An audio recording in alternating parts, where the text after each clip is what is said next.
স্বপ্ন পূরণ করতে নিজের বাড়ি বন্ধক রেখেছিলেন রাকেশ রোশন। একমাত্র ছেলে ঋত্বিক রোশনকে সুপারস্টার বানানোর জন্য স্বপ্ন দেখেছিলেন এই পরিচালক। আর তাই ছেলেকে না জানিয়েই 2000 সালে মুক্তি পাওয়া কাহো না প্যার হ্যায় সিনেমার জন্য নিজের বাড়ি পর্যন্ত বন্ধক রাখতে দ্বিধা করেননি রাকেশ রোশন। স্বপ্ন বাস্তবায়ন করতে কম চেষ্টা করেননি তিনি।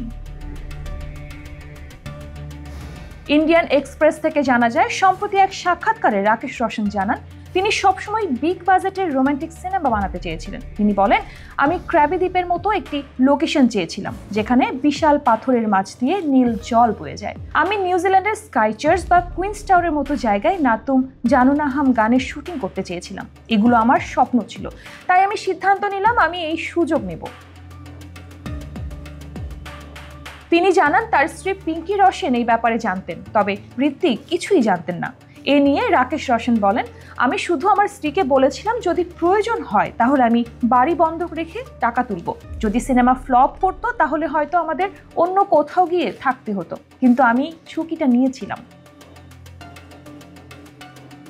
এটি প্রথমবার নয় যখন রাকেশ রোশন এমন ঝুঁকি নিয়েছিলেন। এর আগেও 1982 সালে মুক্তিপ্রাপ্ত কামচোর সিনেমায় একটি গানের শুটিংয়ের জন্য তিনি নিজের মার্সিডিজ গাড়িটি বন্ধক রেখেছিলেন।